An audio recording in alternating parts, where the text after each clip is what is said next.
शब्दांच्या जाती सर्वनाम या घटकाविषयी माहिती घेणार आहोत।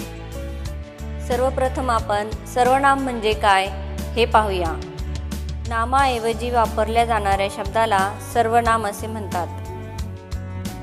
उदाहरणार्थ, गौरी माझी मैत्रीण आहे, ती खूप सुंदर आहे, तिला अभ्यास करायला खूप आवडते। वरील तिन्ही वाक्यांचे नीट निरीक्षण केले तर आपल्या लक्षात येईल, पहिल्या वाक्यात गौरी हे नाम आहे, दुसऱ्या वाक्यात गौरी हे नाव पुन्हा घेण्याऐवजी ती हा शब्द वापरला आहे आणि तिसऱ्या वाक्यातही गौरी या नामाऐवजी तिला हा शब्द आला आहे। म्हणजे गौरी या नामाऐवजी ती आणि तिला हे दोन शब्द वापरले आहेत। गौरी या नामाऐवजी वापरलेल्या ती आणि तिला या शब्दांनाच सर्वनाम असे म्हणतात। पुन्हा पुन्हा नाम घेण्याऐवजी वापरल्या जाणाऱ्या शब्दाला सर्वनाम असे म्हणतात।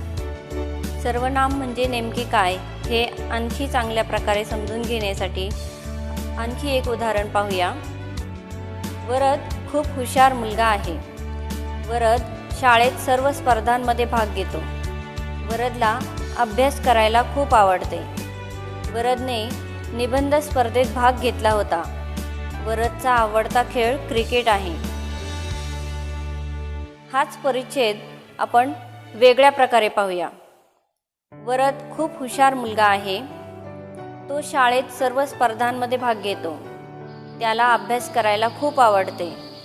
त्याने निबंध स्पर्धेत भाग घेतला होता।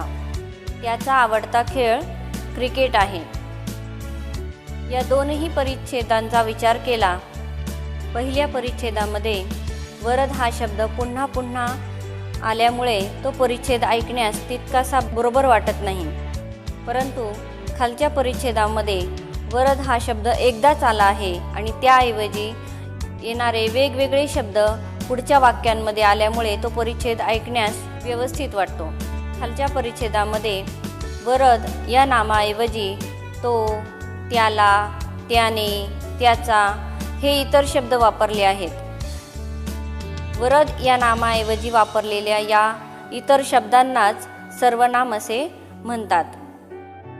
या परिच्छेदामध्ये तो, त्याला, त्याने, त्याचा ही सर्वनामे आले आहेत। यानंतर आपण सर्वनामांची काही वैशिष्ट्ये पाहूया। 1. नामाचा पुनरुच्चार टाळण्यासाठी किंवा नामाची पुनरावृत्ती टाळण्यासाठी सर्वनामाचा वापर केला जातो।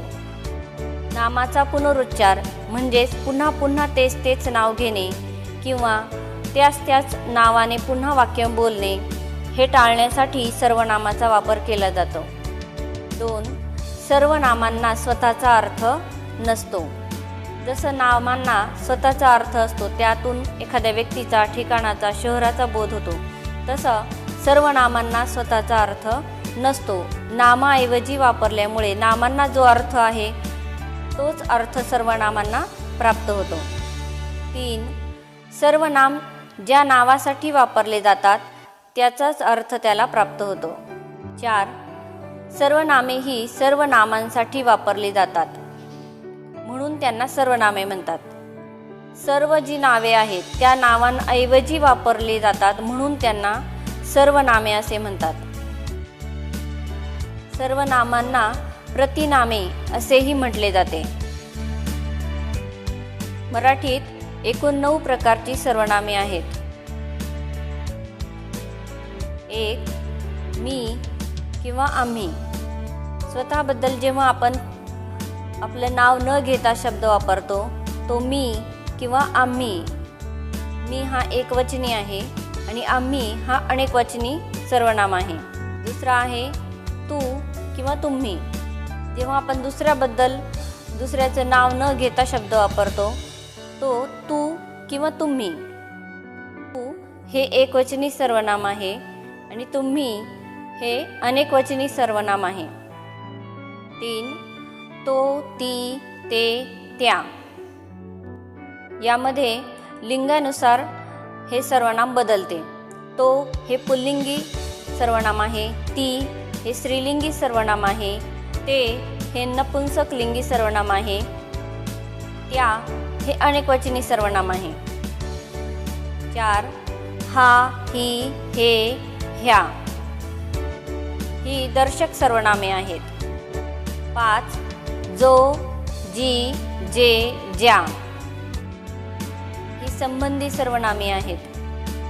6 कोण हे प्रश्नार्थक सर्वनाम आहे। 7 काय हे सुद्धा प्रश्नार्थक सर्वनाम आहे। 8 आपण आणि 9 स्वतः ही आत्मवाचक सर्वनामे आहेत। स्वतःबद्दल आपण हे सर्वनामे वापरतो। स्वतःचे नाव न घेता जेव्हा आपण बोलतो त्यावेळेस ही सर्वनामे आपण वापरतो।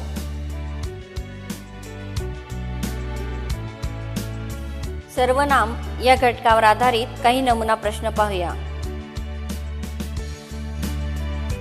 प्रश्न खालील वाक्यातील सर्वनाम ओळखा। त्याने त्याचा घोडा झाडाला बांधला। पर्याय घोडा, त्याने, बांधला, झाडाला। वरील वाक्यात वरवर पाहता त्याने व त्याचा ही 2 सर्वनामे आढळतात, पण नीट विचार केला तर त्याचा हे घोडा या नामाविषयी विशेष माहिती सांगणारा शब्द आहे, म्हणजे हे विशेषण आहे हे लक्षात येते। म्हणून या प्रकारचा प्रश्न सोडवताना विशेषण व सर्वनाम यांची गल्लत होणार नाही याची दक्षता घ्यावी, म्हणून योग्य पर्याय आहे त्याने। दुसरा प्रश्न रिकाम्या जागी दिलेल्या पर्यायातून योग्य सर्वनाम निवडा। गाय दूध देते, डॅश डॅश देव मानतात। पर्याय त्याला, ती, तिला, तू। गाय हा स्त्रीलिंगी शब्द आहे, म्हणून पर्याय क्रमांक 1 आणि 4 येथे लागू होत नाहीत। उरलेल्या 2 पर्यायांपैकी घाईघाईने जर आपण पर्याय क्रमांक 2 चा विचार केला तर ती हा पर्याय निवडला तर ती देव मानतात हे वाक्य बरोबर ठरणार नाही, म्हणून पर्याय क्रमांक 3 तिला हा योग्य पर्याय आहे। तिला देव मानतात योग्य पर्याय आहे तिला। पुढचा प्रश्न खालील वाक्यातील सर्वनाम ओळखा। सुंदर बाग पाहून माझे मन प्रसन्न झाले। पर्याय सुंदर, बाग, माझे, मन। योग्य पर्याय आहे माझे। स्वतःविषयी स्वतःचे नाव न घेता हा शब्द वापरला आहे, म्हणून योग्य उत्तर आहे माझे। खालील वाक्यात अधोरेखित नामाऐवजी कोणते सर्वनाम वापरता येईल? वाक्य गौरवने खूप अभ्यास केला। पर्याय तिने, त्यांनी, त्याने, आम्ही। या वाक्यात गौरव म्हणजे हा पुल्लिंगी शब्द आहे आणि त्यासाठी पुल्लिंगी सर्वनाम त्याने हे या पर्यायांमध्ये आलेले आहे, म्हणून योग्य पर्याय आहे त्याने। पुढचा प्रश्न खालील प्रत्येक वाक्यातील सर्वनाम ओळखा। 1 हे सुंदर चित्र बघ। पर्याय सुंदर, चित्र, हे, बघ। योग्य पर्याय आहे हे। 2 अभ्यास झाल्यावर त्याने दप्तर भरले। पर्याय दप्तर, अभ्यास झाल्यावर त्याने। योग्य उत्तर आहे त्याने। 3 अरे हरीश आपण खेळूया का?